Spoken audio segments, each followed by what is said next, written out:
In today's video, I am going to teach you how to add BCC in Outlook permanently.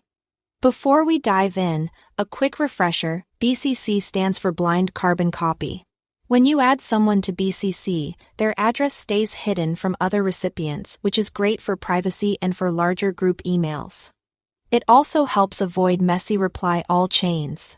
You can show the BCC field for a single message, or make it appear by default every time you compose. I'll walk you through both approaches for Outlook on the web and the new Outlook app. And then for Outlook Classic on desktop. If you are using Outlook on the web or the new Outlook, start by composing a new email. In the message window, look for the 3-More Options icon. Click it. Then choose Show BCC. You'll immediately see a BCC line appear under the CC field for that message. That's the one-time method. To make BCC show up permanently for all future emails, go to the top right and click the Settings cogwheel. In the panel that opens, select View All Outlook Settings at the bottom.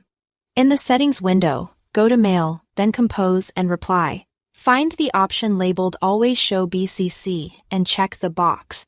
Don't forget to click Save.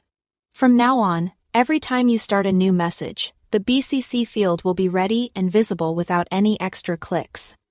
If you ever change your mind, you can come back to the same setting and uncheck it. Now let's cover Outlook Classic on the desktop. Open a new email message so you are in the Compose window. At the top, switch to the Options tab in the ribbon.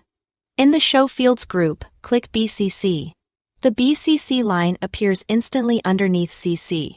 Once you've toggled it on, Outlook remembers your choice, so the BCC field will stay visible in new messages going forward. If you prefer to hide it later, return to the same Options tab and click BCC again to toggle it off. That's all you need to keep BCC handy and permanent in Outlook.